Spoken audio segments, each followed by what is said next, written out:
afternoon. My name is Joseph Lloyd and I source cars for people on a professional basis, hence the name of my channel, Lloyd Vehicle Consulting. 4 years ago, I was asked to come up with a series of videos that were filmed inexpensively. We don't use digital cameras, we don't use fluid head tripods, we don't use shotgun microphones, we wear tatty shirts, we just use a phone. But we look at cars that you can buy for a budget up to £1,000 only, and we very much enjoy ourselves. These are cars that might be in cosmetically bad condition. You might see oil leaks, rattly dashboards and cosmetic imperfections, but we go all over the country and we find these very inexpensive cars that you all seem to enjoy watching.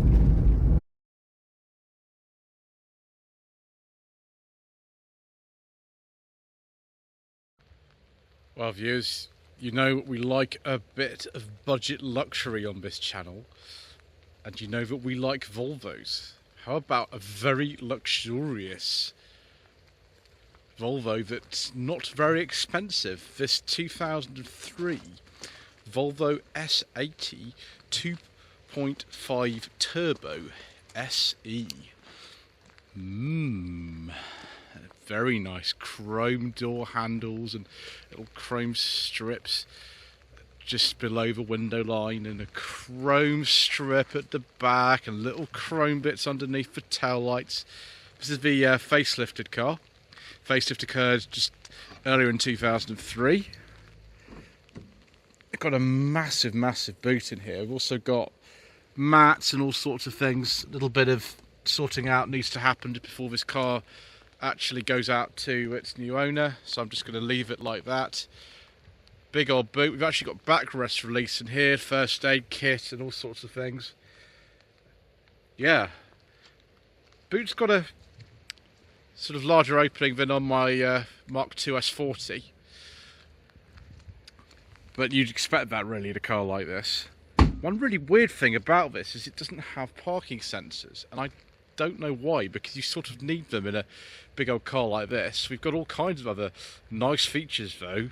One of them is a beige leather interior.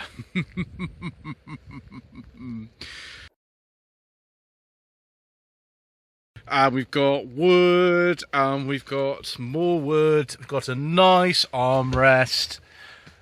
Very cup holders though, but look at all this space. We've got little lights in the doors, and we've got rear heating and ventilation. Sit back and relax. You could actually get a long wheelbase model of this first generation S80 as well, if you needed even more space, which I don't think I really do if a passenger's sitting there. Loads of headroom as well. Very comfortable and very safe, obviously, as well.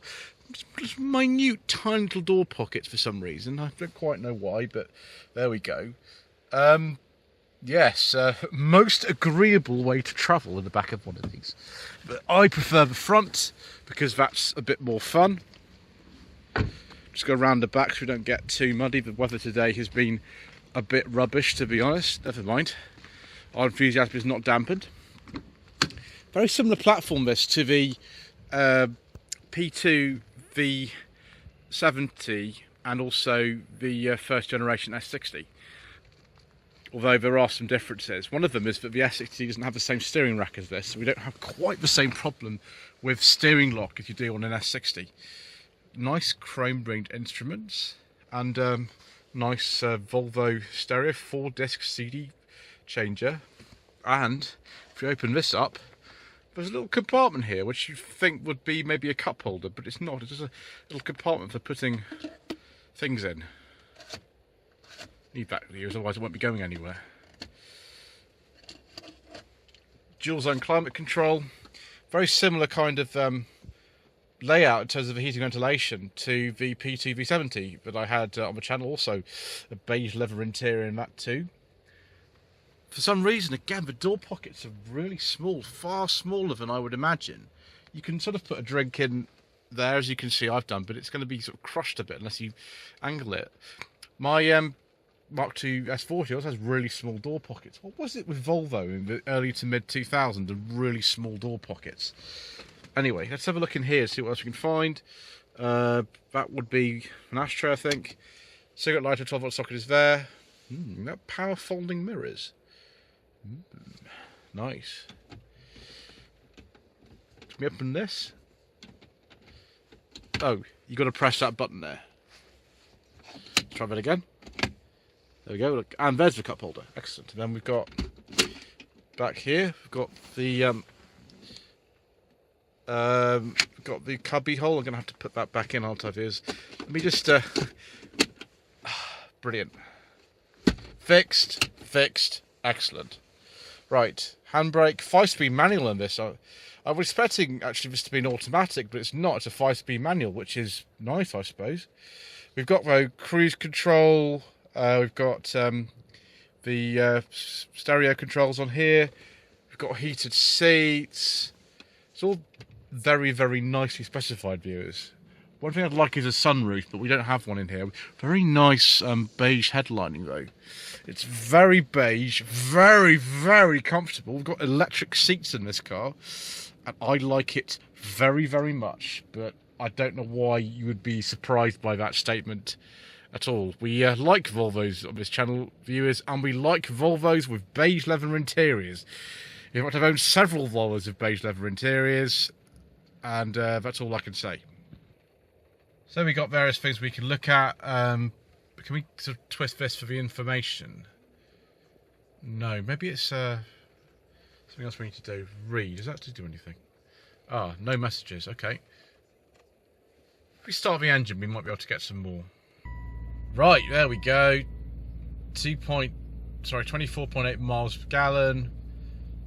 Yeah, we can get other stuff. Average speed. That kind of exciting information. Turn that off. Yeah. Quite simple really for a luxury car compared with modern ones. Let's see if we can pick this up and get my secret mission documents out. Let's open that up and see if we can drop in the secret mission documents to there.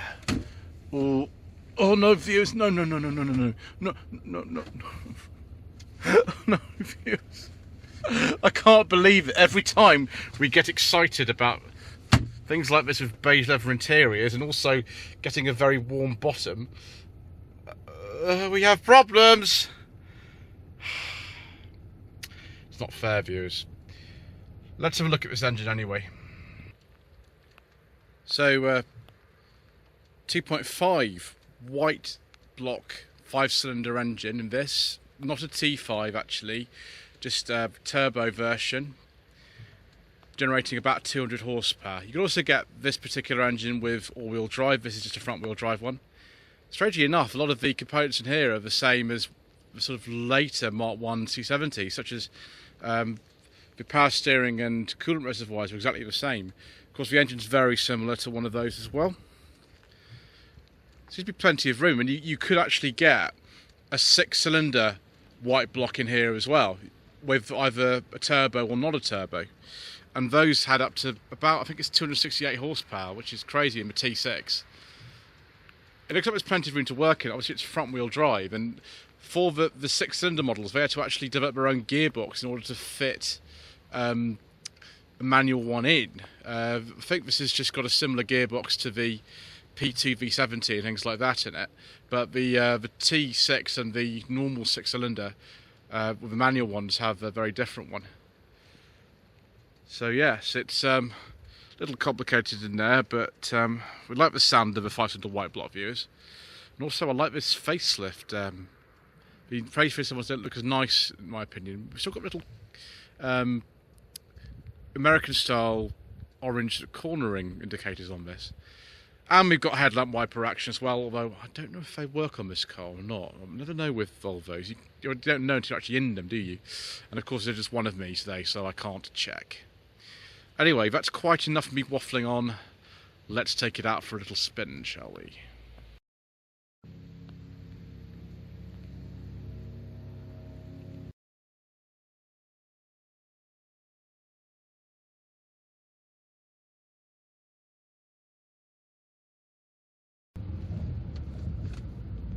So all the petrol engines that were available in a P2 S80 were Volvo's famous white block design, known as the modular engine as well, although I tend to call them a white block, sort of a colloquial name that many people use for them. There were 5-cylinder and 6-cylinder versions available.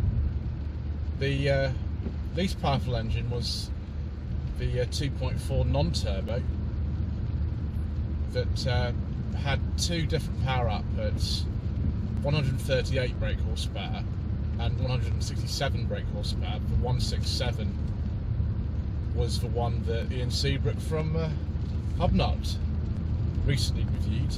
It's also the same engine that's in my Mark II S40. Then there was a 2-litre turbo with 180 horsepower. It's a similar engine, I think, to the one that was in the later Mark I C70s, although that was a bit powered down. The next one up was this 2.5 turbo, which developed 200 horsepower, and it was nice and smooth. I'm very happy about it, really. Weirdly, the next one, which was a straight 6 non-turbo version of the white block, that developed less power, 193 horsepower, and then you've got the 2.8 T6, which developed 268 horsepower, I think it was. There are also some diesels available, but as usual, due to controversial government legislation and all kinds of other reasons, we don't talk about diesels on this channel. I think if you're after the ultimate luxury experience, which something like this S80 will give you, then you don't really want one of those engines anyway. You want a lovely petrol.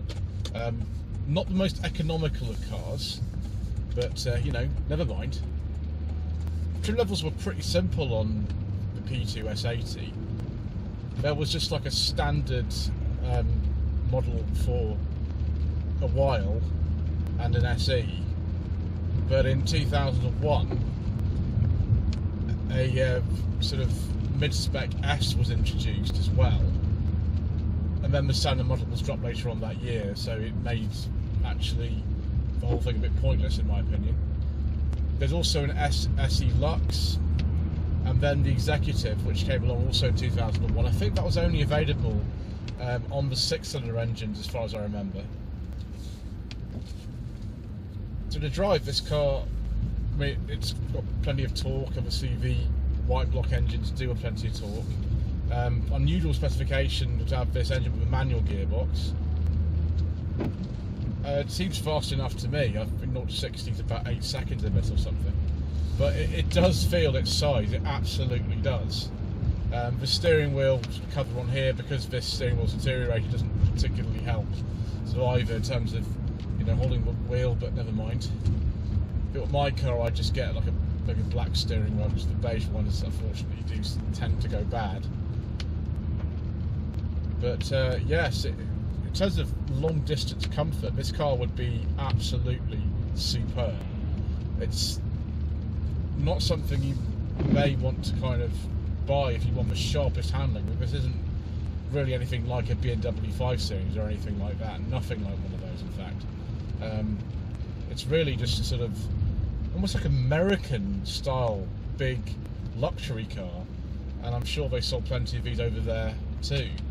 I quite like this. I feel like a retired captain industry driving around in something like this. It feels almost like Jaguar-like in some ways. But it depends what you want. I quite like this. If I didn't already have my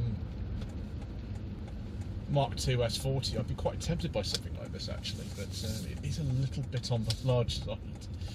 It's absolutely huge.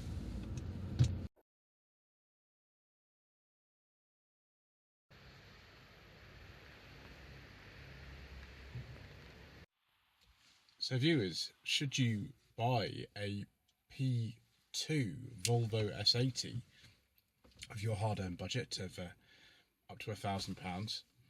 Well, you're not going to get one that's in this sort of condition to that kind of money. I have seen them for that kind of money with an MOT, but they're quite rare. This one probably worth about £2,500 to £3,000, a car like this, and that's probably a good idea to look at the service history and make sure it's all been done, cam belt. Volvo owners, very often they keep the cars for a long time and they look after them, so there are still quite a few views around. And yes, I know Ian Seabrook from the Hubnut channel has driven one of these recently. You don't need to tell me. But yes, I've very much enjoyed myself, as I predictably will have done. So don't forget to subscribe to the channel, like this, and leave a comment below, and we shall see you again very soon for more inexpensive motoring.